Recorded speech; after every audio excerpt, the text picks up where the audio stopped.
रीति।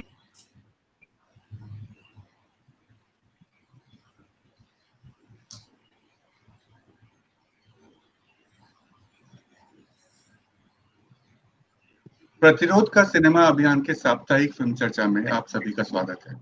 इस वैश्विक महामारी के दौर में जहां एक तरफ हमने पार्टीशन के बाद देश के मेहनतकश लोगों का शहरों से अपने गांवों की तरफ सबसे बड़ा विस्थापन होते हुए देखा, वहीं दूसरी तरफ नामी गिरामी कॉर्पोरेट घरानों के कई लाख करोड़ों में बढ़ती संपत्ति के ब्यौरे भी सबके सामने आते रहे।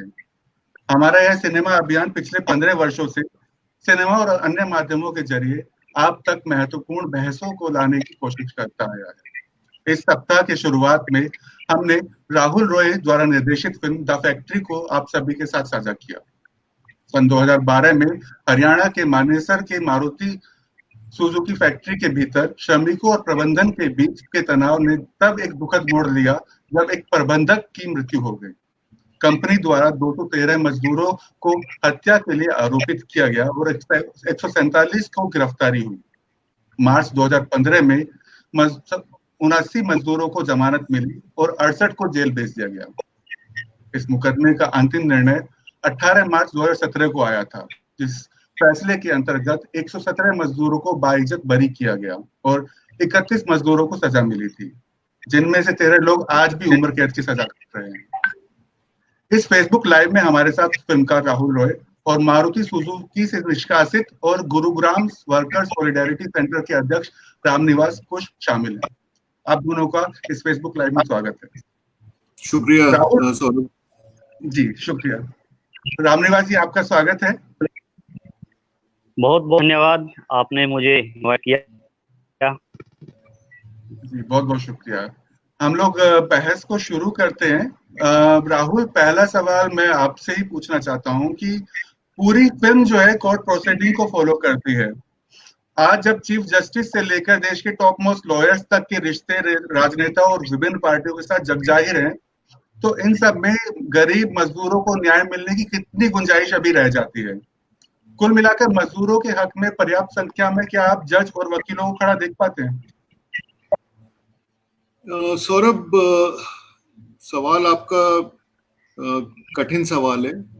मेरे ख्याल से जो स्थिति है आज देश में और जिस दौर से हम गुजर रहे हैं, एक चीज बहुत साफ है कि जहां तक कि न्याय का सवाल है, वो एक माने बहुत मुश्किल है आज के दौर में न्याय मिलना।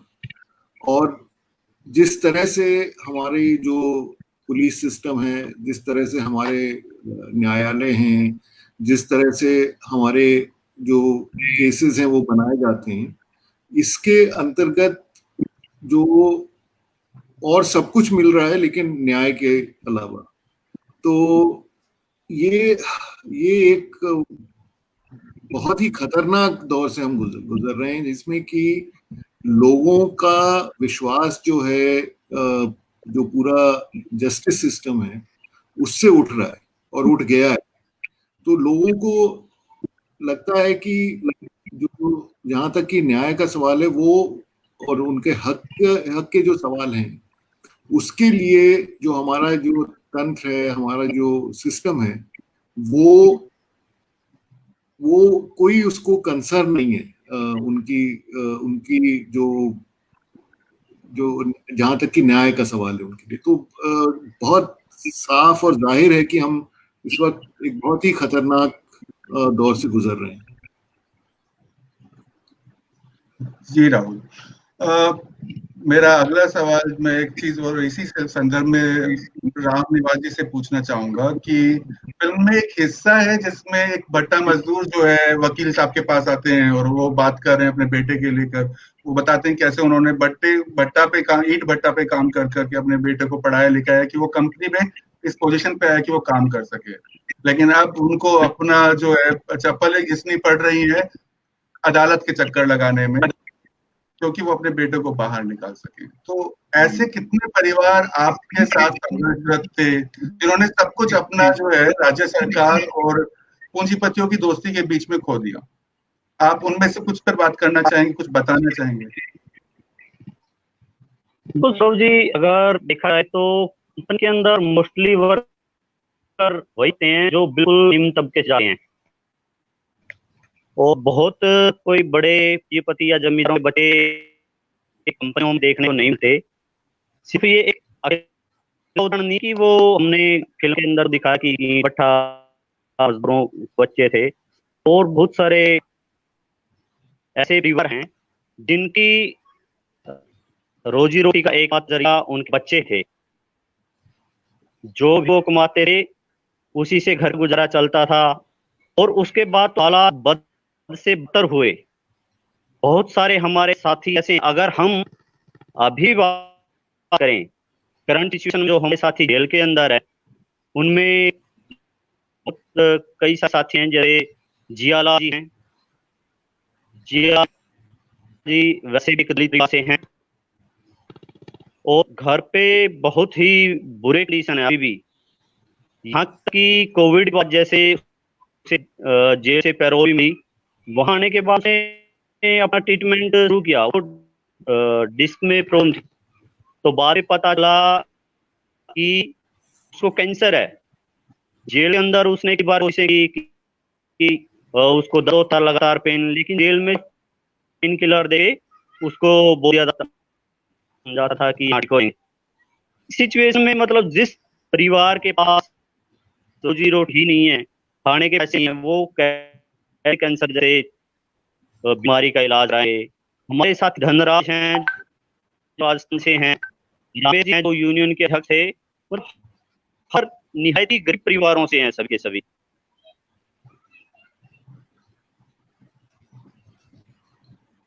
रामनिवास जी, अभी जो हालात हैं, जिस हालात में वो लोग अभी रह रहे हैं, अभी क्या उनको किसी भी तरह की जो सुविधाएं, कुछ मदद मिल पा रही है? जिन लोगों ने केस लड़ रहे थे, जो बाहर निकल कर आ गए, उनको कुछ मदद मिल पा रही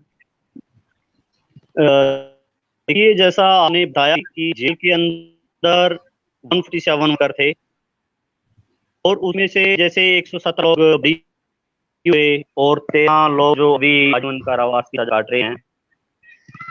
ज्यादा मैं बता दूं, इसके साथ ही जो टर्मिनेट वर्क है उनका भी मैं जिक्र करूंगा, जो 540 परमानेंट वर्कर बाहर निकले थे। मोस्टली तो क्या है कि सिर्फ अगर वो कंपनी से बेरोजगार हुए होते तो कहीं ना कहीं वो अपना कुछ ना कुछ काम करते, लेकिन उसके साथ में एक धब्बा लगा है बिल्कुल। मैनेजमेंट तो बोलती कि हमने कोई स्टिग्मा नहीं लगाया, लेकिन इतने बड़े बड़े न्यूज चैनलों में उन्होंने दिखाया कि कैसे एक मैनेजर को जिंदा जला दिया। अगर हम है। कहीं काम करने के लिए जाते हैं, कहीं काम मांग के लिए जाते हैं, तो पहले पूछते कि आप पहले कहाँ थे, अब कहाँ से पड़े कमाने के लिए। आपने 2003 आई और आप 2018 में 19 में कमाने के लिए आ रहे हो, तो जैसे हम बताते हैं कि मलते थे, तो वहीं पे काम मिलना बहुत मुश्किल है। मुश्किल से 5-7% हमारे साथी ऐसे हो गए जो शायद कहीं कहीं काम कर रहे हो गए। अन्य कोई रेडी लगा रहा है केले की सब्जी, कोई किसी के यहाँ जमींदारी में हाथ उठाया है। अभी जैसे जीरी की बिजाई का समय था, तो कहीं किसी भी मत वर्ग को कोई काम मिला नहीं। और जहां बात आती है कि कुछ सहयोग की, इसमें मैं पे मतलब उद्योजक को बताना चाहूंगा और बधाई देना चाहूंगा कि जो हमारे 13 साथी जेल के अंदर हैं, उनकी निरंतर मदद तो यही है। मतलब मारुति के अलावा और वेंडर कंपनी से भी फिलहाल में मतलब कोशिश की है कि इनके बच्चों को बुरे दिन ना देखने पड़े। और इस बड़े फख्र के साथ मैं ये बात कह सकता हूँ कि जितना बड़ा ये हमला था प्रांत का, सरकार का, उतनी ही अच्छे तरीके से मजदूरों ने इसको हैंडल किया है। बेशक हम सभी के लिए कुछ ना कर पाए, बेशक, लेकिन आज जिन लोगों ने कुर्बानी दी है, जो आज आजीविका कारावास की सजा भुगते हैं, उनको कम से कम सिर्फ इतना मलाल नहीं होगा कि उनके पीछे भूखे हैं। उसके लिए दूर वर्ग बिल्कुल एकजुट है और समय पर मदद कर रहा है। बहुत बहुत शुक्रिया रामनिवास जी। बहुत राहुल जी, राहुल आप कुछ जोड़ना चाहेंगे इसमें? नहीं, मेरे ख्याल से जो स्थिति, जो जैसा कि रामनिवास कह रहे थे कि जो जिस तरह से जो ये केस जो बनाया गया था और ये जो केस हुआ, ये ना एक हमारे हिंदुस्तान में एक तरीका है कि न्याय, सवाल किसी भी केस का न्याय नहीं है, कि जो पूरा प्रोसेस है जस्टिस सिस्टम का, वही एक पनिशमेंट हो जाता है। तो सालों साल केस चलते हैं, सालों साल लोगों को गलत केसों में फंसाया जाता है। तो वो वही जो पूरा जो पूरा जो एक प्रोसेस है, जो जिस तरह से वो चलता है, वही वो पनिशमेंट हो जाता है। तो बिल्कुल बिल्कुल।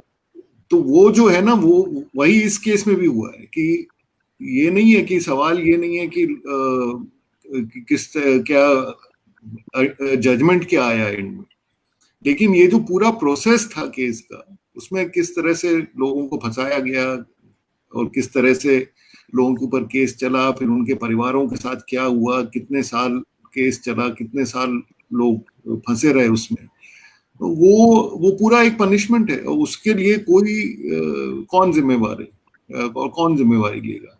लेकिन एक चीज जो बहुत जैसा रामनिवास भी कह रहे थे कि इस जो मारुति वर्कर्स की यूनिटी और मारुति वर्कर्स का यूनियन जो है, उसने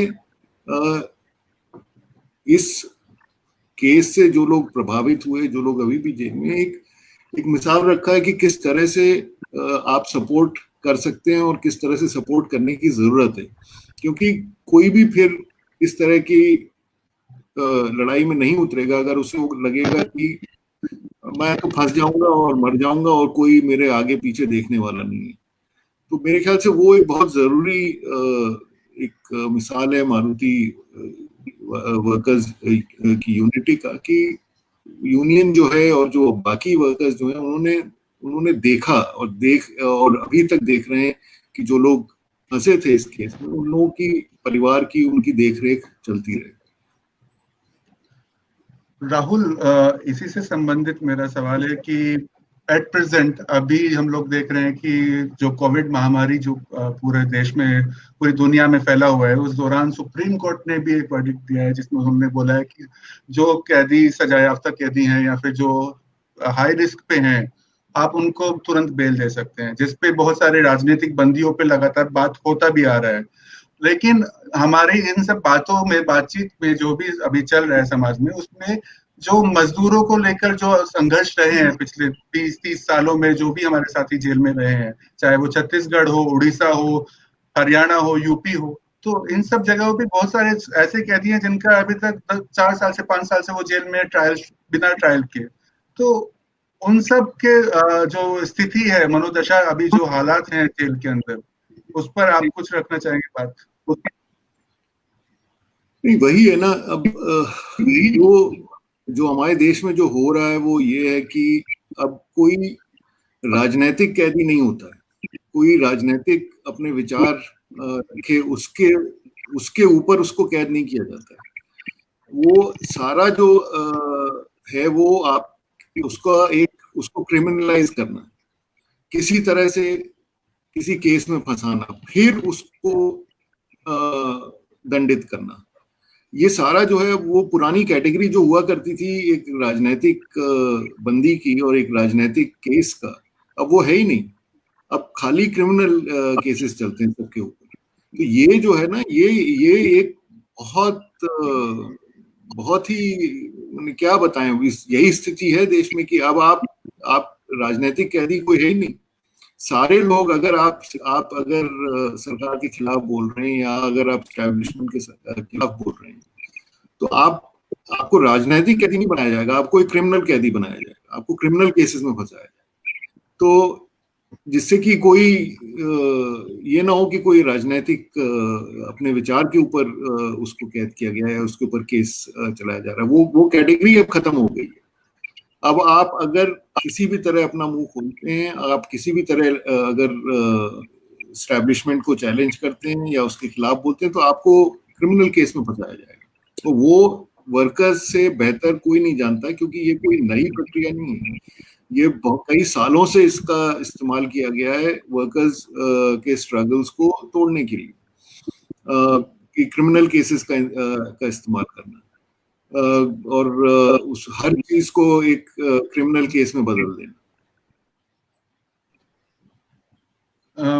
इसी से मैं राहुल एक चीज जो फिल्म से जो संबंधित है मैं पूछना चाहता हूँ आपसे कि फिल्म का सबसे महत्वपूर्ण हिस्सा है कि जब महिलाओं के संघर्ष को कैमरे में कैद करना जो आपने किया है पूरा का पूरा आपने, और जिनके अपने जो है जेल में, वो लगातार जेल के बाहर जो है कोर्ट प्रोसीडिंग्स में आपको लगातार दिख रही हैं औरतें, पत्नियां, माँ, बेटियां, तो आप उन सैकड़ों परिवार से होकर गुजरना अपने आप में एक बहुत बड़ा चुनौतीपूर्ण काम रहा। तो उस प्रोसेस के बारे में आप कुछ बात करना चाहेंगे, कितना आपके लिए कितना स्ट्रगल रहा इतने सारे परिवारों में से कुछ परिवारों को कैमरे में दर्ज करना? उसमें 2-3 चीजें थी सौरभ। एक तो ये था कि जब मैंने ये फिल्म शूट करना शुरू किया, वो तब तक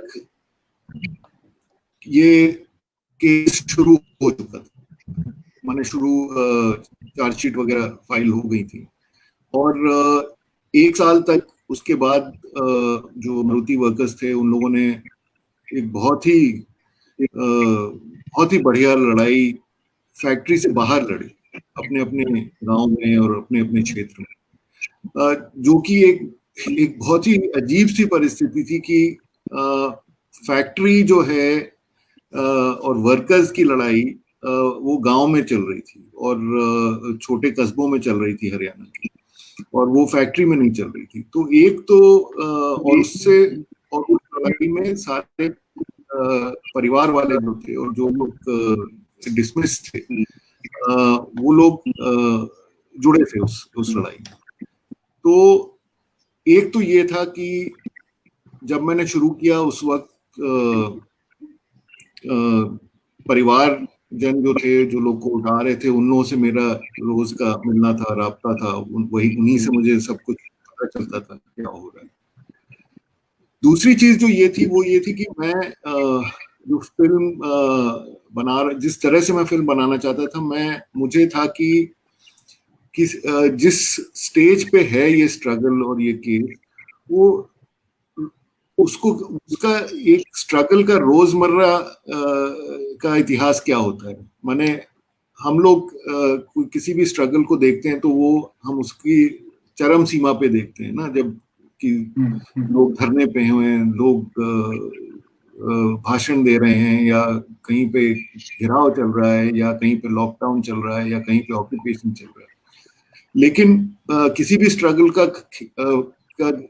के अलग अलग फेजेस होते हैं, अलग अलग उसमें अलग अलग मोड़ आते हैं। ये जो था उस वक्त जो था उसमें ये सब कुछ नहीं हो रहा था, और तो उस दौरान में किसी भी स्ट्रगल को हम एक फिल्म में किस तरह दर्शा सकते हैं, पेश कर सकते हैं, वो एक चैलेंज था मेरे लिए। और दूसरा था कि मेरे ख्याल से अगर हम देखें बहुत सारी वर्किंग क्लास के ऊपर फिल्में और वर्किंग क्लास स्ट्रगल्स के ऊपर फिल्में, तो परिवार जो है उन्हें वर्कर्स को एक हीरोइक फिगर की तरह पेश किया जाता है, और वो एक हीरोइक स्ट्रगल होता है, उसमें वर्कर्स हीरो होते हैं। लेकिन परिवार के में क्या हो रहा होता है उस स्ट्रगल के, परिवार वालों के साथ क्या हो रहा होता है, परिवार का अनुभव क्या होते हैं, औरतें जो हैं जो लोग इन वर्कर्स के साथ जुड़ी हैं, जो लोग यूनियन स्ट्रगल में, उनका क्या इतिहास है, उनको क्या लगता है, उनके दिमाग में क्या चल रहा होता है। वो सारे सवाल भी थे मेरे सामने कि जिससे कि ना किसी भी मुझे था कि किस तरह से मैं ये सारा जो स्ट्रगल है और जो वर्कर्स जो जुड़े हुए हैं स्ट्रगल से, उनकी एक तरह से वो खाली एक हीरोइक पिक्चर ना हो, लेकिन एक असली पिक्चर हो कि जिसमें कि पीड़ा भी है, जिसमें कि लोग टूट भी रहे हैं, लोगों के सवाल भी हैं, लोगों का स्ट्रगल से भी विश्वास उठ रहा है, वो सारी जो चीजें हैं वो मुझे था कि वो फिल्म में हो। और महिलाओं का सवाल मेरे लिए बहुत जरूरी था, इसलिए क्योंकि मुझे लगता है अ, अ, कि क्या रिश्ता है जो लोग स्ट्रगल में हैं उनके परिवारों में और एक दूसरे के साथ, वो सब कहीं ना कहीं एक स्ट्रगल को एक शेप देते हैं और एक उसका एक रूप निकल के आता है। तो वो सारे सवाल हैं जो हमें, मेरे ख्याल से मुझे था कि मैं इस फिल्म में एक्सप्लोर करूं उनको और तो इसीलिए वो पूरे सेक्शंस जो थे वो थे उस फिल्म में इस तरह से। ये एक तरीके से बहुत लंबा 2 साल लंबा जो है एक आप खुद भी इंतजार कर रहे थे, जैसा कि फिल्म में कुछ दृश्य हैं, वकील साहब कोर्ट प्रेमिसेस से बाहर निकल रहे हैं, आप पूछते हैं क्या हुआ, और उससे पहले जो है वो कह रहे हैं कि आज रात 12 बजे तक इंतजार करो, जमानत मिल जाएगा। तो ये जो इंतजार है, जो हर बार वकील साहब से या फिर आपको जो उम्मीदें थी रामनिवास जी, आपके लिए भी और राहुल आपके लिए भी एक पेशेंस के साथ में इस पूरे अब राहुल आपके लिए दस्तावेजीकरण करना इतने पेशेंस के साथ में इतने लंबे समय तक, और रामनिवास जी आपके लिए इस स्ट्रगल में हर रोज हार कर फिर से दोबारा लड़ने की तैयारी करना, फिर अगले दिन सुबह खड़े होकर फिर से जो है रोड पर रैली निकालना, दिल्ली और हरियाणा की ठंड ठिठुरती सर्दियों में लोगों के बीच में जा के पर्चे बांटना, तो ये ताकत जो है ये किस तरह से आप पेशेंस किस तरह से बन पाए, जो धैर्य है, आप में से कोई भी पहले अगर इस पे बात करना चाहे। रामनिवास पहले। मतलब ये तो था स्टार्टिंग में, जैसे ही हमारे साथी जेल के अंदर है वो हम फर्स्ट टाइम किसी वजह में रहे हैं, तो वो है कि 6 महीने तक इनकी बिल नहीं होगी। हमें बड़ा सरप्राइज हुआ क्योंकि कानून से हम तब तक वाकिफ नहीं थे कि कानून चीज है। हमें लगा कैसा वकील है, कमाल है, 6 महीने तक जमानत भी नहीं करवा सकता। और फिर धीरे धीरे जब हम इस केस के अंदर गए, चाहे वो कानूनी क्लू हो या फिर वो धरातल पहलू हो, फिर धीरे धीरे मतलब हमने हर एक डेट पे ये लगता है हाँ आज कुछ ना कुछ जरूर होगा, आज छठा होगा। इतने लोगों की बेल लगाई, थोड़ी की होगी, करते मतलब धीरे धीरे पूरे केस ने ये जो अदालत है, अदालत का चेहरा, अदालत की कार्रवाई हमारे सामने बिल्कुल उजागर करी। पता लग गया कि अदालत तरफ एक मसला है, यहाँ एक नाटक है वो चलता रहेगा एंड तक। कहीं 3.5-4 साल बाद डिसीजन आता है। जैसा हमने पहले बताया था कि असली सब यही है, हर किसी का परिवार, उसके माँ बाप गाँव से आएंगे इस उम्र में हाँ आज शायद बच्चे को रिलीफ मिल जाए, आज शायद कानून उसको छोड़ दे।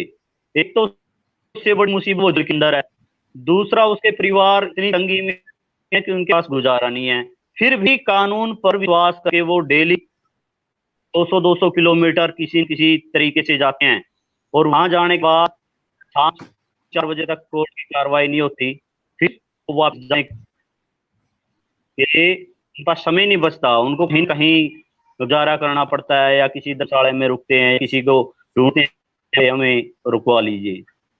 मतलब बहुत टाइम के बाद हमें पता चला कि हाँ ये तो एक खेल है, जैसा बताया गया है कानून ऐसा नहीं है, कानून दोहरा है। मजदूरों के लिए अलग कानून है, मजदूरों के लिए न्याय भी अलग है। जब सलमान खान जैसा एक फिल्म स्टार लोगों को सारे आम रौन देता है, उसके लिए स्पेशल कोर्ट लगती है, 5 बजे के बाद भी कोर्ट से के दायरे से बाहर जाके भी उसको जमानत दी जाती है। और जब हमले के में इमरान खान हमारा साथी था, जिसका नाम डिस्क्लोजर के थ्रू आया था, उसके ऊपर डायरेक्ट कोई चार्जेस नहीं थे, वो कैंपिंग से ही उठाया गया था। अपोजिशन का वकील जो मैनेजमेंट की तरफ से वकील था, वो कह रहा है वो ऑब्जेक्शन, और उसमें जज बोल रहा है कि आप ऑब्जेक्शन नहीं है, ऑब्जेक्शन होना चाहिए। वो कह रहा है इसका नाम चार्जशीट में नहीं है, FIR में नहीं है, डिस्क्लोजर के थ्रू आया है, उस ईमान खान की बेल रिजेक्ट कर दी जाती है। तो मतलब हम समझ सके हैं ये कैसा। और सबसे बड़ी बात ये भी, थोड़ा मैं पहली बात ही थोड़ा जोड़ चाहूंगा कि बहुत बढ़िया आपका था, और राहुल जी की जो सोच थी वो हुई कि बेशक हम इस मूवमेंट को लड़ रहे हैं, लेकिन वास्तव में हम थोड़ी लड़ रहे हैं। इसके अंदर दिखा भी है, मेरी का सीन दिखाया है, राहुल जी उनसे क्वेश्चन करते हैं कि आप अच्छा लग रहा है ये जाते हैं क्या करके ही आपको, फिर दूसरा कहना है कि आपको रोकते नहीं, नहीं इनको तो नहीं रोकते। असली स्ट्रगल ये नहीं है कि हम लड़ रहे हैं, हमारे साथ हमारा परिवार भी लड़ का पूछा, वो अपना बच्चों का ख्याल रखे, अपने सामाजिक वो रखे, या हमारी टेंशन में, जैसे मैं जेल के अंदर चला गया 3 महीने, डेली तीसरे चौथे दिन जेल में जाना, कहीं भी हमारा प्रोटेस्ट हो, एक उन्होंने पूरा क्लियर कर दिया कि उनको ये अच्छा नहीं लगता, लेकिन वो फिर भी जा रहे हैं। असली दिक्कत तो वही है जो हमारे परिवार, जिनको हम मतलब इतना मैसेज हमारे परिवार की ओर से, जिनको समाज सिर्फ चूल्हे बांध के रखता है कि इसका तो काम इतना ही, लेकिन उनके सपोर्ट बगैर ये आंदोलन बिल्कुल ही संभव नहीं था। और एनर्जी भी तुमसे मिलती थी, जब हम जाते थे अकेले नहीं थे, हमारे सारे परिवार, हमारे रिश्तेदार सब चलते थे। फिर एक ये होता था, कोई नहीं अच्छा रहा, बहुत बढ़िया पर्सन रहा, तो जल्द ही कुछ ना कुछ होगा, वो ऊर्जा कल की उम्मीद में मतलब हम लगा रहते थे। और आज भी कल मायने बदल गए, पहले हमारा कल का माना सिर्फ कल था कि हाँ कल क्या होगा, लेकिन आज अच्छी तरीके से समझ रहे हैं कि वो कल सिर्फ हमारा नहीं, आने वाले अभी मजदूर वर्ग का कल कैसा होगा। आज इन 8 सालों में हमने बहुत कुछ सीखा है, और उसी ऊर्जा के साथ आज भी लगे हुए हैं कि बात सिर्फ मारुति के 13 मजदूरों की नहीं है। इस आंदोलन से ही हमने देखा है कितने मजदूर जो इतिहास के पन्नों में दबे पड़े हैं, शायद जिनके परिवारों को भी ये नहीं पता कि उनके बच्चे जेल के अंदर हैं। गुड़गांव के अंदर ही रीचा गारमेंट थी, और कई सारी कंपनी हमसे पहले भी, प्रीकोल, ग्रेजियानो जैसी बड़ी बड़ी कंपनियों के मजदूरों को दोहरी दोहरी आजीवन कारावास की सजा हुई। और जो इंडस्ट्री, छोटी इंडस्ट्री है, जिनकी पहचान नहीं है, वहां क्या होता है वो तो पता ही नहीं।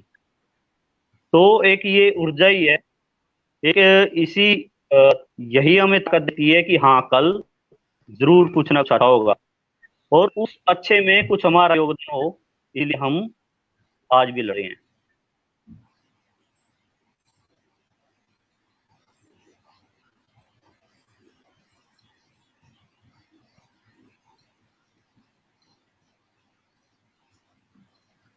राहुल, आप इसमें कुछ जोड़ना चाहें? हाँ सौरभ, आप कुछ पूछ रहे थे?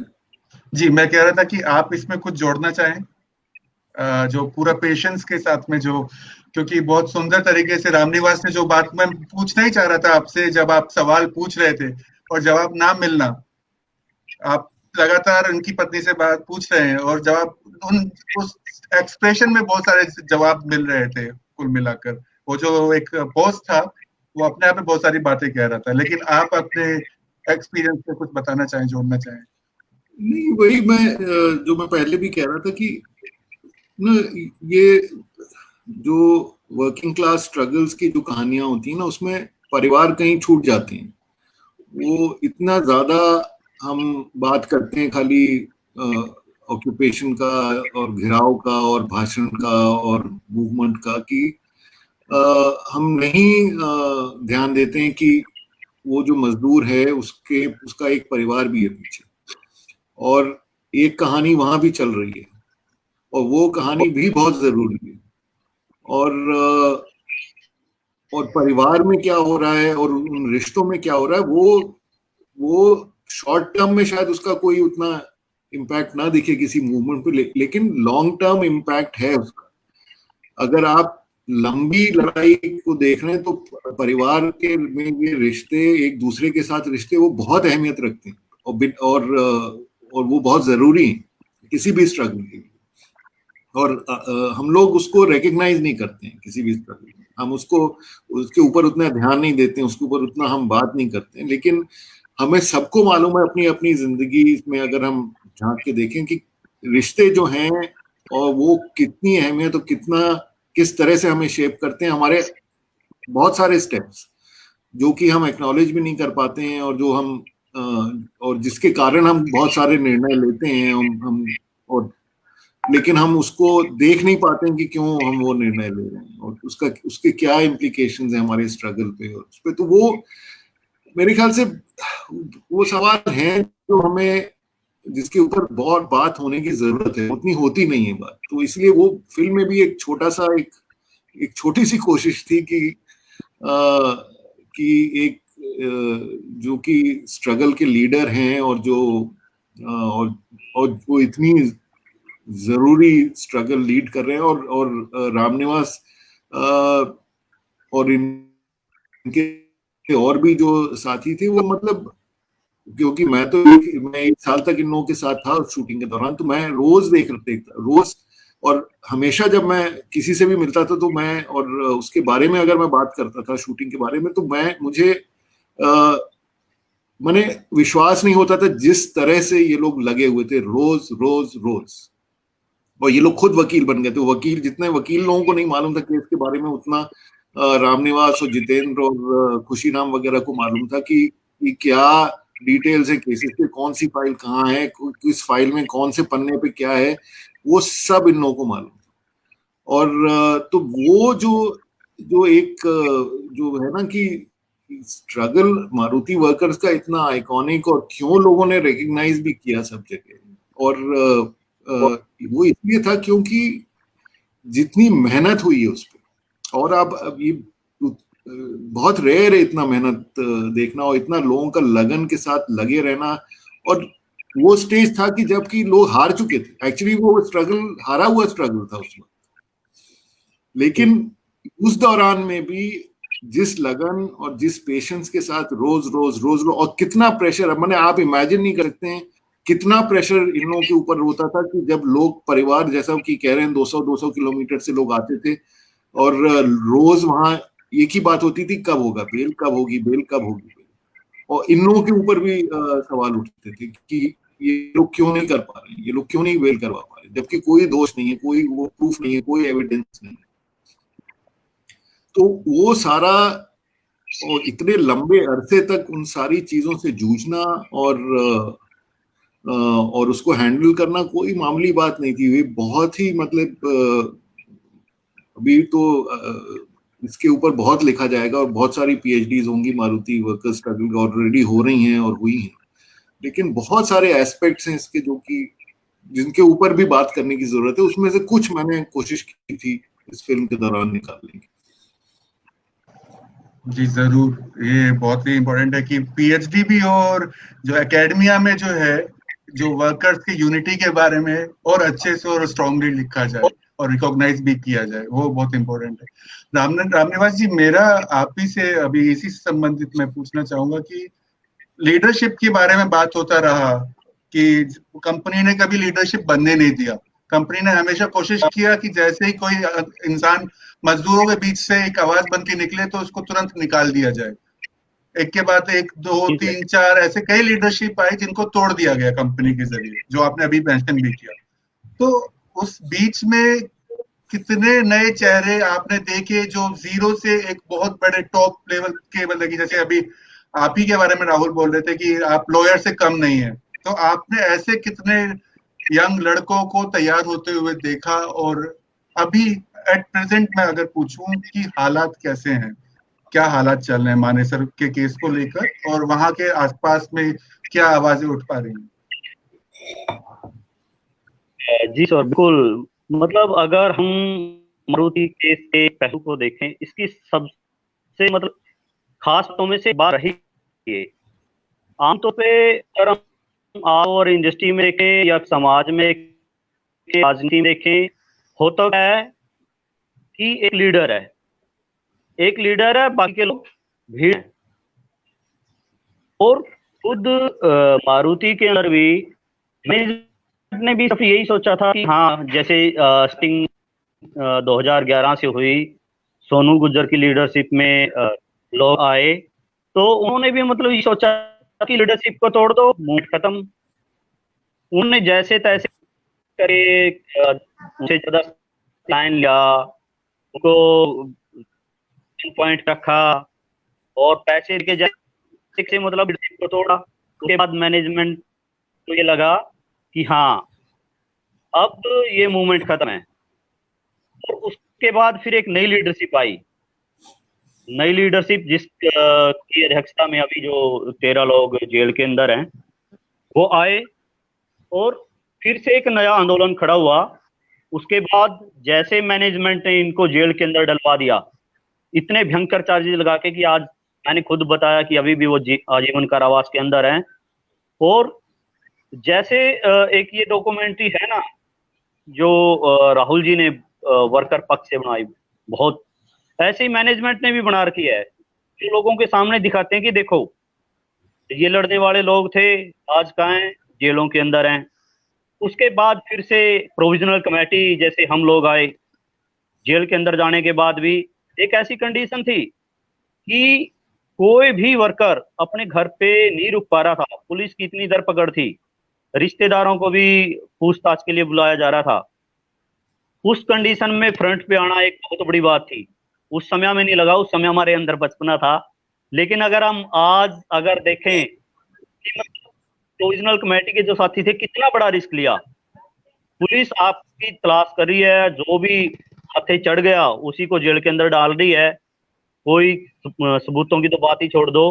उस दौरान भी मतलब लोग खड़े हुए। उसके पश्चात से प्रोविजनल कमेटी के बाद हम लोगों ने ही प्लांट के अंदर फिर से यूनियन खड़ी की, क्योंकि प्लांट के अंदर मैनेजमेंट ने अपनी वर्किंग कमेटी बना दी थी।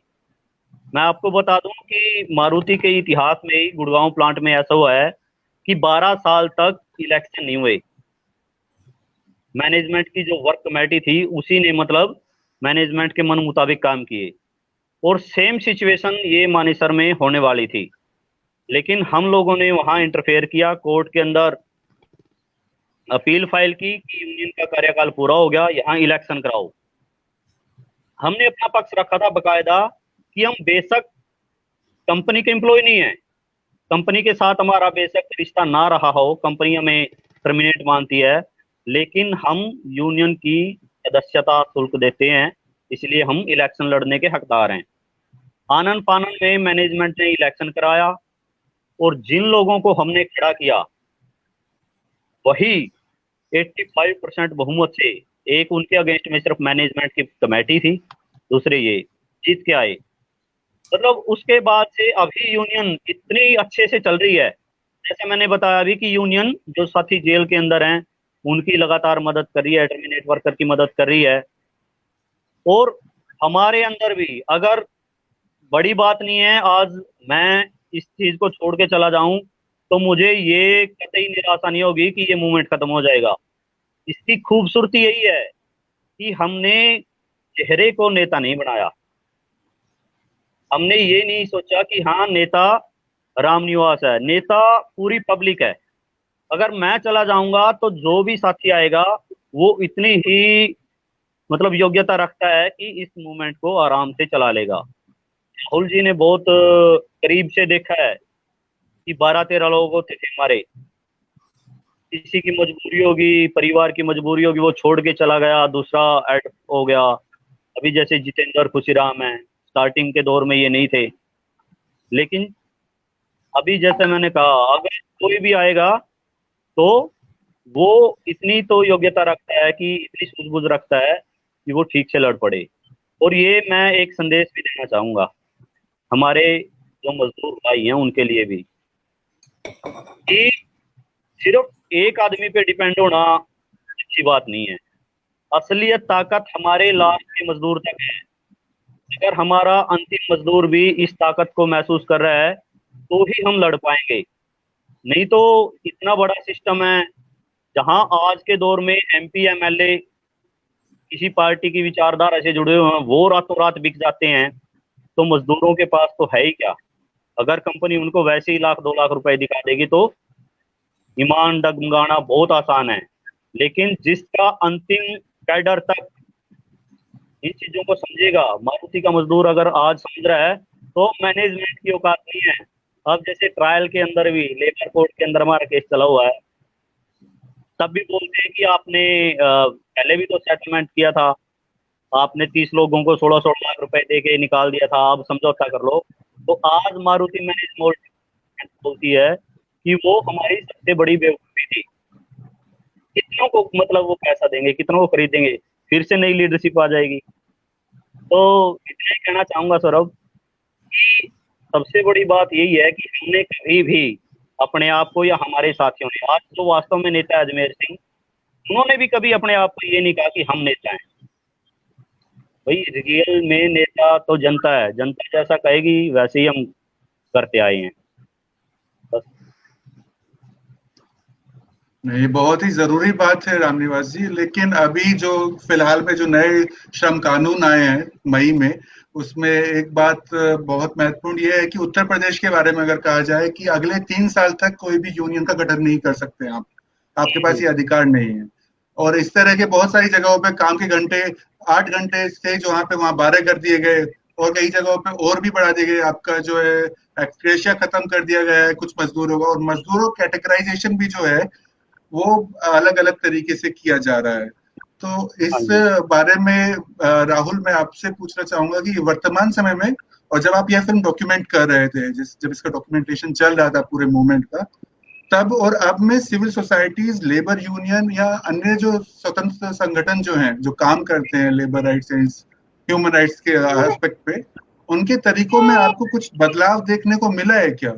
क्या वो उनके पास जितनी पहले स्वतंत्रता थी, अब जो है पब्लिक हेयरिंग करा रहे हैं, क्या उतनी ही स्वतंत्रता अभी बच पा रही है? नहीं, तब से और अब में देश बदल चुका है वो तो बहुत साफ है मामला। माने जिस परिस्थिति में हम आज हैं वो हम कंपेयर नहीं कर सकते हैं जो 10 साल पहले जो परिस्थिति थी, वो सब कुछ बदल चुका है बहुत बहुत ज्यादा। लेकिन 2-3 चीजें हैं जो जुड़ी हुई हैं जो कि मैं रखना चाहूंगा। एक तो ये है कि जो मारुति वर्कर्स का जो स्ट्रगल था, उसके साथ सिविल सोसाइटी का और यूनिवर्सिटीज का और अलग अलग और जो लोग थे, जो लोग की वर्कर्स नहीं थे लेकिन एक तरह से मारुति वर्कर्स के स्ट्रगल से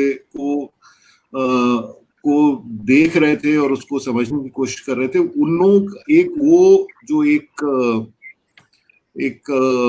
कह सकते हैं कि एक जो इंटरैक्शन जो था वो उतना बड़ा और उस तरह का इंटरैक्शन और किसी स्ट्रगल में वर्किंग क्लास स्ट्रगल का और कभी ना हुआ है, उससे पहले ना हुआ था, ना उसके बाद हुआ है। माने यहाँ पे हरियाणा, दिल्ली वगैरह की अगर हम बात करें तो एक वो बहुत ही यूनिक सिचुएशन था जो मारुति वर्कर्स स्ट्रगल का था कि वो कई लोग उससे उसको सपोर्ट कर रहे थे और अलग अलग तरह से सपोर्ट कर रहे थे। अब जो परिस्थिति है उसमें ये अब माने मुझे अभी फिलहाल उस तरह की कोई सिचुएशन दिख नहीं रही है कहीं। माने जिस इलाके में हम लोग बैठे हैं वहां कोई है नहीं। और जैसा कि आप कह रहे हैं कि जिस तरह से आघात हो रहे हैं मजदूरों के हक पे, और जिस तरह से हर क्राइसिस को एक मौका बनाया जा रहा है कि जो भी लोगों के हक हैं उनको रौंदा जाए, और जो भी बड़े बड़े स्तर की लड़ाई करके जो लॉज, जो लेबर राइट्स जो लड़के जीते गए, उनको सबको किसी ना किसी तरह से क्राइसिस का फायदा उठा के उनको हटाया जाए। वो और ये जो सब कुछ जो अभी हो रहा है, ये डिमांड्स जो हैं ये पहले से, वो चाहे वर्किंग आवर्स की हैं या एक चीज जो कि हमेशा से डिमांड रही है वो हायर और फायर पॉलिसी की रही है। वो हमको सबको मालूम है कि कितनी कोशिश चल रही थी कई सालों से हायर और फायर पॉलिसी का। दूसरा जो कि तीसरी जो बहुत जरूरी है और जो हम देखेंगे वो आगे, वो जिस तरह से प्रोडक्शन होगा हम देखेंगे कि वो हमारे सामने एक बहुत बड़ा चैलेंज आएगा और वर्कर्स के लिए बहुत बड़ा चैलेंज होगा, यूनियंस के लिए। कि एक चीज जो हमेशा ये लोग चाहते थे वो ये है कि डेली बेसिस पे कितने वर्कर्स उनको फैक्ट्री में चाहिए वो तय कर पाए। तो अगर प्रोडक्शन अगर प्रोडक्शन डेली रोज फ्लक्चुएट कर रहा है और तो उस हिसाब से वो उतने वर्कर्स रोज फैक्ट्री में लाएं प्रोडक्शन के लिए। ये सब चीजें हैं जो कि ये जो अभी का जो क्राइसिस है उसका फायदा लेके ये सारी चीजें कोशिश की जाएंगी कि ये लागू हो। अब इसके खिलाफ फिलहाल आवाज नहीं उठ पा रही है उतनी जितनी उठनी चाहिए, क्योंकि परिस्थिति ऐसी रही है। लेकिन आगे क्या होगा, क्या मजदूर तबका जिस तरह से कोशिश चल रही है सारे जो कि 50-100 साल की लड़ाइयों के बाद जो हक मिले उनको छीनने की, किस तरह से ये आगे क्या इसका असर होगा अभी कहना बहुत मुश्किल है सौरभ, क्योंकि सारा निर्भर करेगा कि किस तरह की यूनिटीज बनती हैं, किस तरह के स्ट्रगल शुरू होते हैं और किस तरह से लोग जुड़ पाते हैं। मेरे ख्याल से वो वही डिसाइड करेगा कि किस तरह से ये आगे की कहानी क्या मोड़ लेगी। जी बिल्कुल। यहाँ पे मैं एक चीज ऐड करना चाहता हूँ अपने दर्शकों के लिए कि हम लोग अभी अगले 2-3 मिनट के बाद 2 सवालों के बाद हम लोग सवाल लेना शुरू करेंगे पब्लिक की तरफ से, हमारे दर्शकों की तरफ से। तो आप जो भी सवाल पूछना चाहें वो आप कमेंट सेक्शन में डाल सकते हैं, हम लोग दोनों अपने स्पीकर से वो सवाल पूछेंगे। लेकिन उसके आगे बात को बढ़ाते हुए रामनिवास जी, एक फिल्म में एक जगह पर जो डिफेंस लॉयर हैं आर.एस. हुड्डा साहब, वो एक बात कहते हैं कि सांस नहीं टूटनी चाहिए, तुम्हारा जो ये जो स्ट्रगल है, तुम्हारी जो पूरे मूवमेंट है, ये खत्म, ये नहीं टूटना चाहिए, अब तुम्हारा एकता बनी रहनी चाहिए। तो लेकिन अभी वो आपने पूरा दम के साथ किया भी, पूरे के पूरे मानेसर के पूरे आंदोलन में हमें वो देखने को मिलता है। लेकिन वर्तमान में पिछले 3 सालों में 4 सालों में जो हमारी जो वर्तमान जो ये केंद्र सरकार है, उसके आने के बाद से हम लोग हर साल कम से कम दर्जनों जो है भारत बंद, किसानों के विशाल रैली, बहुत बड़े बड़े प्रदर्शन, ये हर साल हम लोग कम से कम 50 से 60 के करीब हम लोगों को सुनने को मिलते हैं अखबारों के जरिए। लेकिन उसका कोई एक फौरी तौर पे कोई काफी मजबूत असर सरकार पे दिख नहीं रहा है। उसमें आप लोग कितने निराश होते हैं, कितना आपके लिए स्ट्रगल है ये? एक सौरभ जी, ये है कि ऐसा नहीं है कि असर नहीं दिख रहा है, असर तो होता है, भले ही उस रूप में ना दिखे। लेकिन शायद आपको याद हो, बेंगलोर में जो पीएफ के आंदोलन को लेकर महिलाएं सड़कों पे आई थी 2017 में, तो सरकार टैक्सेस पे आई, उसको वापस लेना पड़ा। वो सरकार तो चाहती है ना दिखे। इन सरकार ने मतलब पूरे मीडिया की मदद से ऐसा एक सिस्टम बना दिया है कि सिर्फ एक पक्ष ही सही है। और जो आपने जिक्र हुड्डा का बहुत अनुभवी वकील से, मतलब वो एक कार्यकर्ता भी रहे, और उनकी बात ही है, उनका अगर वो सिर्फ इसके लिए फिल्म के लिए नहीं है, वो समाज पे लागू होता है, आज भी लागू हो रहा है। उन्होंने तो अपने एक लाइन में बहुत बड़ी बात कह दी, पूरा का पूरा सार, कि सांस नहीं टूटनी चाहिए। लड़ाई, उनका कहने का मतलब ये था, वो समझ रहे थे सिस्टम को, जो पूंजीवादी सिस्टम है, इसको वो बरकरार अच्छी बखूबी समझ रहे थे। और कहा था कि ये लड़ाई बहुत लंबी लड़नी चलने वाली है। और आज भी या अगर मान ली कि ये मेरा मजदूरी भी हो जाते, हमें नौकरी भी मिल जाती तो क्या था, वो भी समाधान नहीं था।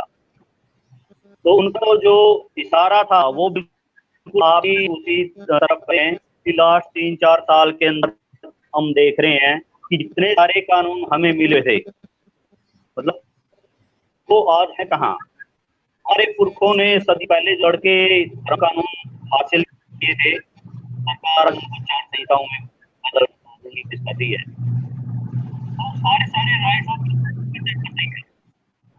एक दौर था जब मजदूरों को यूनियन बनाने के लिए 7 अध्यक्षों की जरूरत, 7 लोग इकट्ठा होकर यूनियन बना सकते थे, लेकिन इन लोगों के अंदर उसके चेंज कर दिए हैं। 30% मत आपको होना चाहिए। 45 दिनों तक ये था कि 45 दिनों के अंदर ये यूनियन गठन होना चाहिए, लेकिन अब तो मतलब ऐसे लोगों पर कानूनी कार्रवाई के साथ जुर्माना तक इन कानूनों में लगाया गया है। एक मुंह से पूंजीपति को खुली छूट दे दी है कि वो किसी भी श्रमिक को निकाल सकते हैं। ये बात सही है कि आने वाले समय में सारे देने को कोई ना मिले। इन 4 कोड बिल के अंदर हायर एंड हायर के आ रहे हैं। फिक्स टर्म एम्प्लॉयमेंट, नीम ट्रेनिंग, डिजिटल इंडिया के जितने भी इन्होंने उपक्रम लिए हैं, प्रधानमंत्री कौशल विकास योजना, ये सारे के सारे बिल्कुल पूंजीपतियों की फायदा पहुंचाने वाले प्रोग्राम। इससे मजदूरों का कुछ नहीं हो रहा, इससे पूंजीपतियों को सिर्फ फोकस के मजदूर ही ऊपर जिनकी आय तो सिक्योरिटी है। और जो वर्कर की डेफिनेशन है, पहले क्या कि आपके स्थान के अंदर इनकम ये तो आप कम चेंज कर सकते थे। हाँ, ये जो नए कानून हैं इनमें तो सिस्टम इंक्लूडमेंट जैसी चीजें हैं तो वो करती नहीं है, तो कानून बहुत बातें हैं। हम आप भी लड़ रहे थे कंपनी से निकाला, बेशक वो कागजों के अंदर ही हो, लेकिन पहले क्या था कि हर से आप बाहर निकालोगे तो आपको सरकार पड़ेगी। लेकिन इन कानूनों के अंदर ही ऐसा कर दिया कि 300 की खुली छूट दी, आप 300 तक अपनी मनमर्जी से निकाल सकते हैं। आज के दौर में ऐसी संस्था नहीं है जब 327 श्रमिक हो, और अगर हैं भी उनकी बंदी लोग के जरिए क्लोजर प्लस उनकी तारीफ करता है और इस दायरे पर निकाल सकते हैं। वास्तव में अवसर कोई भी हो, अगर हम महीनों की बात करें, कोविड-19 की बात करें, तो ये तो ये बहुत खैर अवसर है पूंजीपतियों के लिए। इतनी सारी बेलगाम छुट्टी मिली है, मतलब लाखों की तादाद में लोग बेरोजगार हैं और कोई बेचारा चैलेंज भी नहीं कर सकता।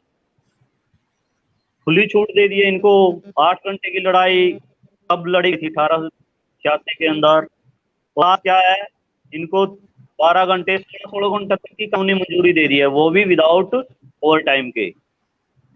तो मोदी जी को जिस पर्पज से मतलब पूंजीपतियों ने बनाया था, मैं तो पूंजीपतियों को ही कहूंगा पूंजीपतियों ने बनाया था, क्योंकि इनके प्रचार प्रसार के ऊपर जितना करोड़ों रुपए इन्वेस्टमेंट हुआ, बखूबी का मोदी जी आज उतार रहे हैं।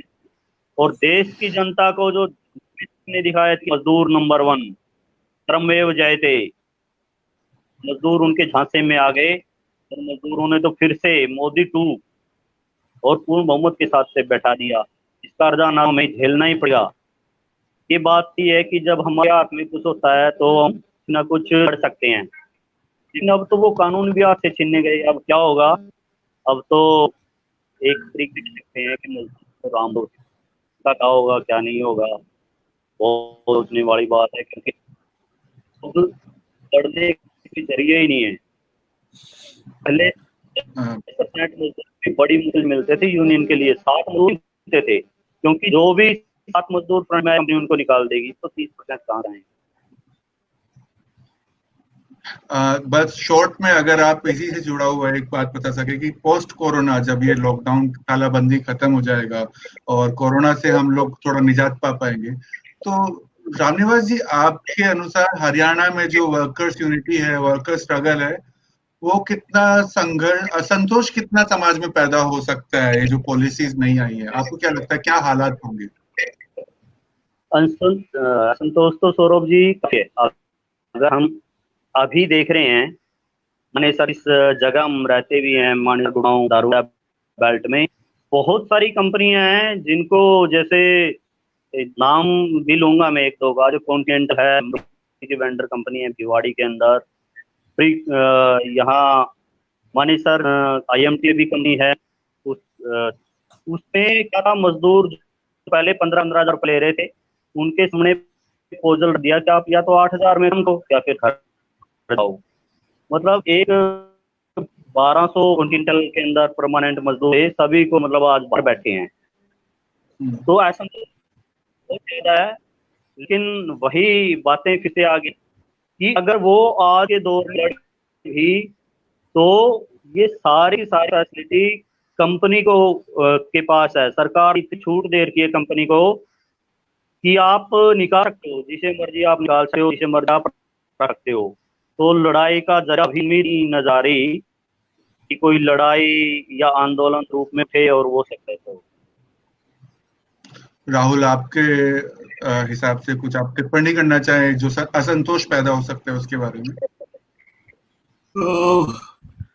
असंतोष तो पहले भी था और मेरे ख्याल से इसके बाद और ज्यादा होगा, लेकिन सवाल असंतोष का नहीं है, सवाल है ऑर्गेनाइजिंग का और यूनिटी का, और आप क्या करते हैं उस असंतोष के साथ। क्योंकि और वो जो है सबसे कठिन सवाल है कि असंतोष का होना, असंतोष का फायदा मैनेजमेंट भी ले सकती है एक्चुअली, लेकिन उस असंतोष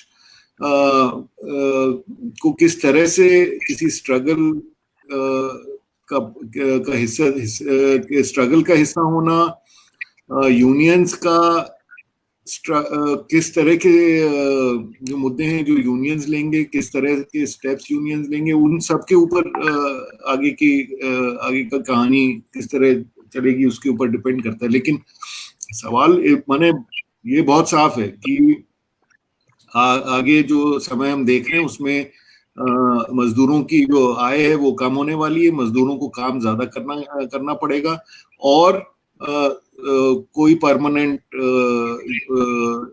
जो है वो सारा कॉन्ट्रैक्ट सिस्टम पे चलेगा, और रोज बदलेंगे वो कि आज हमें 150 चाहिए वर्कर्स, कल हमें 175 चाहिए, वो रोज का रोज बदलेंगे कि जितना प्रोडक्शन टारगेट है उस हिसाब से वो उतने वर्कर्स उस दिन के लिए लेंगे फैक्ट्री। तो आगे अब यही है कि किस तरह से यूनियंस रिस्पॉन्ड करती हैं और किस तरह से ऑर्गेनाइज स्ट्रगल्स किस तरह से अपना इसको देखती हैं और क्या करेंगी, उसके ऊपर सब कुछ निर्भर करेगा। अभी हम लोग सवाल ले लेते हैं क्योंकि हमारे पास सिर्फ कुछ ही मिनट बचे हैं, तो एक एक करके आप सब दोनों से सवाल पूछना चाहूंगा। ये फातिमा का सवाल है कि क्या जो साथी हैं हमारे इस संघर्ष में, उनमें से कोई साथी ऐसे भी हैं जिनको एक भी बार बेल ना मिला हो? क्या कुछ ऐसे साथी भी हैं? जी बिल्कुल। अभी तक जो 13 मजदूर के अंदर है हमारी यूनियन कार्यकारिणी के साथ, एक फातिमा रजियालाल है, उनको अभी तक एक भी बार भी नहीं मिली। अभी भी वो मतलब 2012 से अभी तक जेल के अंदर ही हैं। उनको ना ही परमानेंट बेल मिली है, ना ही कोई एंट्री बेल मिली है। राहुल, अगला सवाल आपसे सिनेमा ऑफ रेजिस्टेंस टीम का ही है। आपसे पूछ रहे हैं कि आप लंबे समय से डॉक्यूमेंट्री फॉर्म पर काम कर रहे हैं, इतने वर्षों बाद आपको क्या लगता है इस फॉर्म के बारे में? या आंदोलन को समझने और उसके संघर्ष को मजबूती प्रदान करने में यह फॉर्म ही सबसे ज्यादा प्रभावकारी है, या आप किसी और फॉर्म को तलाशने की सोच रहे हैं? दूसरी बात यह है कि फिल्म मजदूरों की बात को कितने लोगों को बता सकती है और कैसे? ये संजय जोशी जी का सवाल है आपसे। मेरा जवाब जो है ना वो पसंद नहीं आएगा संजय जोशी जी को, लेकिन तब भी मैं दे रहा हूँ। फिल्म फिल्म होती है, ठीक है। फिल्म फिल्म ना वर्कर्स का स्ट्रगल होता है, ना वो वर्कर्स के स्ट्रगल को आगे बढ़ा सकता है, ना वो वर्कर्स के स्ट्रगल को रिप्लेस कर सकती है। फिल्म का मकसद जो है वो फिल्म के जो और फॉर्म जो है वो उसकी अपनी एक, उसको अपने दायरे में होके जब अपने दायरे में रहती है तभी बढ़िया फिल्म बनती है। बढ़िया फिल्म का मतलब मेरा ये है कि आप जो डॉक्यूमेंट्री का जो फॉर्म है, मुझे जो लगता है कि वो सबसे ज्यादा पावरफुल जो जो एलिमेंट है डॉक्यूमेंट्री फॉर्म का, वो ये है कि आप जिन लोगों के साथ काम कर रहे हैं डॉक्यूमेंट्री में, वो किस तरह से वो लोगों को हिंदी में मैं हिंदी का शब्द मुझे नहीं मालूम है वो क्या है, लेकिन आप किस तरह से लोगों को ह्यूमनाइज कर सकते हैं।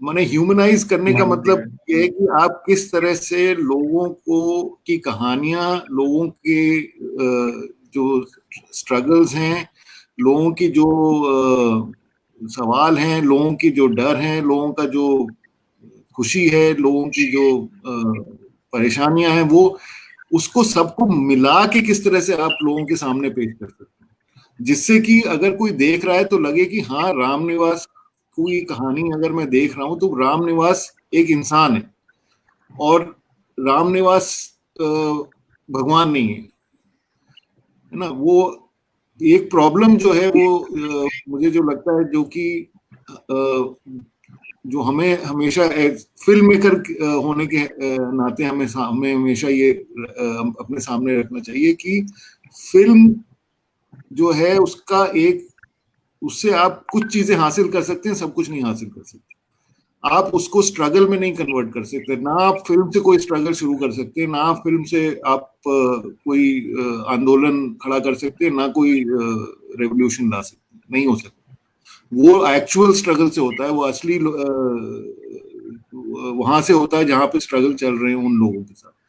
तो फिल्म मुझे लगता है कि उसकी अपनी एक और सबसे जो मैं कह रहा हूं कि अगर मैं इसमें कामयाब होता हूं कि लोग रामनिवास को देखें मेरी फिल्म में और समझें कि रामनिवास के अंदर क्या क्या सवाल चल रहे थे उस वक्त, उसके क्या फिल्म जरिया बन सकती है रामनिवास के अंदर झांकने की, ऊपर नहीं। रामनिवास जो भाषण देते हैं, हाँ ठीक है, वो तो बहुत आसान है।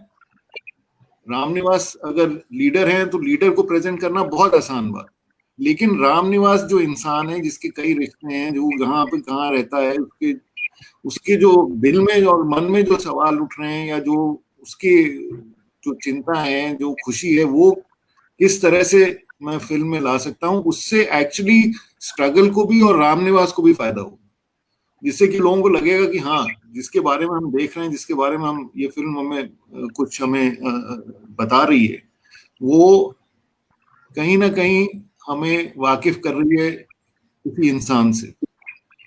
क्योंकि अगर मैं खाली रामनिवास को एक लीडर की तरह अपनी फिल्म में रखूं और बोलूं कि हाँ, रामनिवास हीरो है, रामनिवास से इतना बड़ा हीरो कोई है ही नहीं, और मारुति स्ट्रगल एकदम हीरोइक स्ट्रगल था, हाँ वो था, लेकिन उसके पीछे इंसान थे और उन लोगों की अपनी कहानियां थी।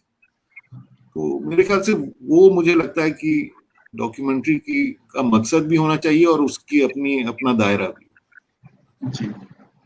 अगला सवाल हमारा जो है वो रामनिवास जी के लिए ही लगता है, जिसका जवाब ऑलरेडी दे चुके हैं, लेकिन अगर रामनिवास जी अगर टिप्पणी करना चाहें छोटी सी, ये प्रज्ञा जी पूछ रही हैं, प्रज्ञा जोशी की संघर्षों में जुड़े मजदूरों के घरों में बच्चे और युवा पीढ़ी इस संघर्ष को कैसे देखती है, उनकी जिंदगी के आदर्श और उसूलों पर क्या प्रभाव पड़ा रहा, उनके अवसरों और संभावनाओं पर इस संघर्ष का को किस तरह से ढाला है। तो आप उस पर थोड़ा जी बिल्कुल, देखो इसका हमारे परिवार के ऊपर पड़ता है, हमारे बच्चों पर, युवा पीढ़ी के ऊपर भी। दोनों ही पहलू में इसके बिल्कुल।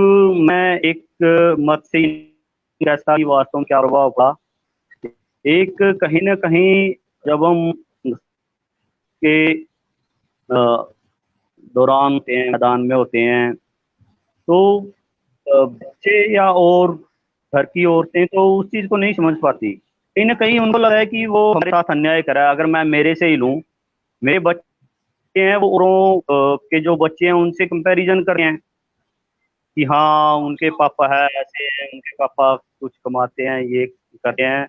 मुझे लगता है कि कहीं ना कहीं कहीं कभी कभी मुझे भी लगता है कि हाँ परिवार के तौर पे तो कहीं ना कहीं आए हो रहा है। और लेकिन इतने लंबे टाइम के बाद, जैसे शुरू में थी नहीं समझती थी, या और लोग हैं जो बताते हैं इन चीजों को समझते हैं, तो लगता है कि हाँ हर किसी में तो देखो एक समाज में एक बात ये है कि हर लोग सोचता है कि बच्चे पैदा हो लोग, लेकिन दूसरों के घरों में ही पैदा हो, दूसरों के घर में ही मतलब ऐसे लोग अच्छे लगते हैं जो लड़ते हैं समाज के लिए या कुछ करते हैं, कुर्बानी देते हैं। तो फिर भी परिवार वालों को भी जब चार लोग आके बोलते हैं कि हाँ आपका लड़का है लड़ रहा है, तो कहीं ना कहीं में भी अच्छा लगता है। और 8 साल के अंदर हमें कुछ भी अगर कोई ये बोलता है कि हाँ, भाई बहुत अच्छा, आप इतना लंबा टाइम निकाल रहे हो, इस बहुत अच्छे के लिए हम शायद आगे वाली 1 साल और कुर्बान कर दें या दे दें। तो कहीं ना कहीं इनका दोनों ही तरीके का इफेक्ट है। अगर निजी जिंदगी में देखें फिर वही चीजें आ जाएंगी। भाई निजी अगर हम स्वार्थ सोचने लग जाए तो शायद इस मूवमेंट में नहीं होते। जैसा मैंने बताया, हमसे पहले लोग चले गए पैसा लेके, तो कुछ सेक्रीफाइस करना पड़ता है परिवार को, बहुत कुछ झेलना पड़ता है। मैं कुछ ही नहीं कहूंगा, बच्चों भी परिवार को भी, लेकिन ये जरूरी है।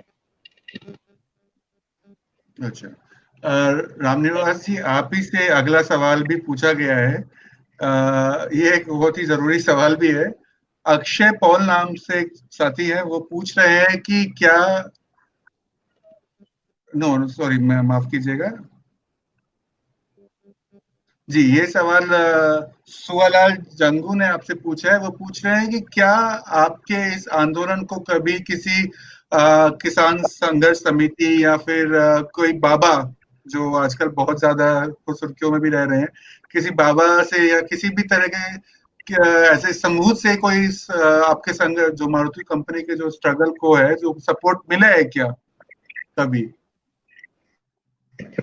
अ, जैसे बात है कि किसी किसान संगठन की, तो संगठन बेशक उस तौर पे ना हो, लेकिन इस मूवमेंट में काफी योगदान रहा है हमारे जो लोकल एक संघर्षशील नेता थे।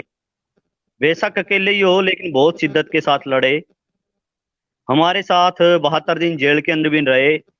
सुरेश को उनका नाम था, किसान संघर्ष समिति के अध्यक्ष थे वो।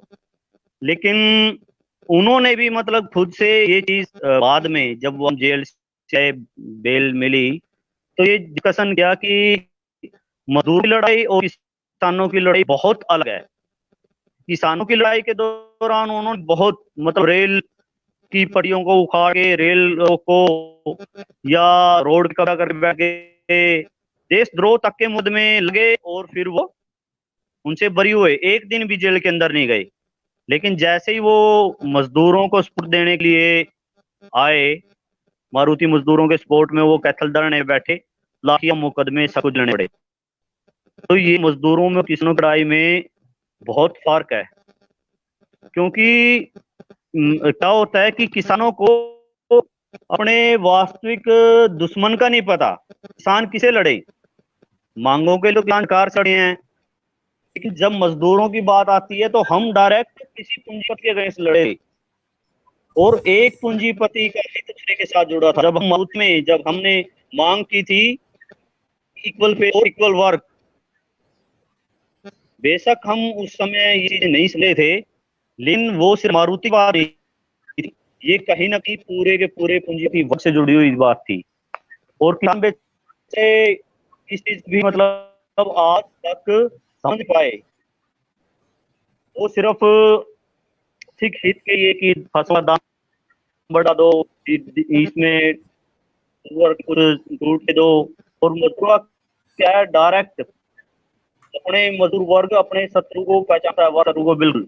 अगर मारुति के मजदूर थे तो उन्होंने मारुति के अगेंस्ट लड़ दी, होना के मजदूर बहुत लंबा आंदोलन डाइकिन के लड़ रहे हैं, और सैकड़ों जगह मतलब मजदूर लड़ रहे हैं। तो बेशक अगर कोई खान और बाबा, इनकी तो बात ही छोड़ दो, ये किसी को क्या सपोर्ट करेंगे? ये सिर्फ और सिर्फ देश के अंदर धार्मिक उन्माद फैलाने का काम कर सकते हैं, ये लोगों को तोड़ने का काम कर सकते हैं। ये जितने सारे सभी के लिए कह रहा हूँ, कोई ऐसा नहीं है कि किसी की एकता बनाने में सहयोग कर सके। ये तो चाहें कि लोग अंधभक्त रहें, लोग वास्तविक चीजों समझे ही नहीं, तो ये इतनी बड़ी बेवकूफी कैसे कर सकते हैं कि मजदूरों की लड़ाई में सपोर्ट करें? और जब मजदूर से सीखता है तो इनके ऊपर भी तो सवाल खड़ा करता है। तो किसी भी धार्मिक या आश्रम में कोई तो नहीं ली, अगर मिलती तो भी हम उससे पहले सवाल करते, आप वास्तव में क्या कर रहे हो? जैसे हम मारुति के अंदर मूवमेंट के कुल किया है कि बड़े एनजीओ से, बड़े मैनेजमेंट से, सरकार से हमने कभी भी कोई चंदा नहीं लिया। हम तो आगे कैसे का आम नागरिक भाई हमें 10 रुपए देगी, 10 दे तो हम अच्छा करते, क्योंकि ताकि हमारी बात तो जाए, वो समझे। तो हुआ है ऐसे, हमने इस मूवमेंट को डाल एक लड़ा है, डब्बा कैंपेन चलाया है कि हर गांव में जाओ, गलियों जाओ, दुकानदारों से 10 रुपए तो बोलते, तो मैनेजर को तुम भी मारे हो, वो अच्छा लगता था। लेकिन हम कभी ये चाहा कि कोई एनजीओ आके हमें 1 करोड़ रुपए दे दे। तो इनसे तो बिल्कुल के विरोधी हैं जो ये पाखंडी हैं। और किसानों के हम की लड़ाई में शामिल भी होते हैं, वो भी जितनी ताकत के साथ देने जिक्र अच्छी बात है, उनका हमें स्वागत है। बहुत बहुत शुक्रिया रामनिवास जी। चूंकि हमारे पास समय बहुत कम रह गया है और हम लोग समय से सीमा को पार कर चुके हैं, तो मैं यहाँ पर आप दोनों साथियों से पूछना, अगर आप कोई कमेंट इसके अलावा अगर बोलना चाहें, अपनी तरफ से कोई बात रखना चाहें, तो आप बिल्कुल बताइए, और नहीं तो उसके बाद मैं इस सेशन को खत्म करना चाहूंगा। काफी बोल लिया दोनों मेरे ख्याल से। एक मिनट और मैं बोलना चाहूंगा कि जैसा बात नीतियों के ऊपर थोड़ी बात है कि जितनी सही सरकार ये कर रही है, लेकिन आज के समय में मैं इतना ही कहूंगा कि लड़ना जरूरी है। बहुत लोग हैं जो लड़ रहे हैं, भी अलग अलग प्लेटफॉर्म से लड़ रहे हैं। हमने 9 जुलाई से 9 अगस्त मजदूर अधिकार संघर्ष अभियान के जरिए 1 महीने का कैंपेन लिया है। तो श्रम कानूनों में बदलाव कर रही है, जो बेरोजगारी बढ़ चुकी है और आर्थिक हालात हैं, पूरे के पूरे के ऊपर हम कैंपेन करे हैं। और 9 अगस्त को हम अंतिम पूरे दिन में इन नीतियों के खिलाफ विरोध प्रदर्शन कर रहे हैं। इसलिए चाहूंगा कि जितनी भी ताकत है, तो पहले चीजों को देखे, सोचे, समझे कि ये क्या हो रही है, किसके पक्ष में है। चाहिए कोरोना की के भी कितने खुलता जा रहा है, राहत पैकेज के नाम कितना किया गया है। तो मैं खुले आंखों से, खुले दिमाग से सोचिए और सोचिए। बहुत बहुत शुक्रिया रामनिवास जी, बहुत बहुत शुक्रिया राहुल रॉय। आप दोनों की वजह से हम लोगों को बहुत एक इम्पोर्टेंट सेशन हम लोग दस्तावेज कर पाए। और बाकी सभी साथियों को, अपने दर्शकों को मैं बताना चाहता हूं कि अगले सप्ताह फिर से हम लोग एक नए चर्चा के साथ में आप सभी के साथ मौजूद रहेंगे यहाँ पर, ठीक शाम 5 बजे। और कल और अगले 2 दिन में हम लोग फिल्म के विषय और फिल्म के बारे में आप सभी को इत्तला करें। बहुत बहुत शुक्रिया। शुक्रिया, थैंक यू।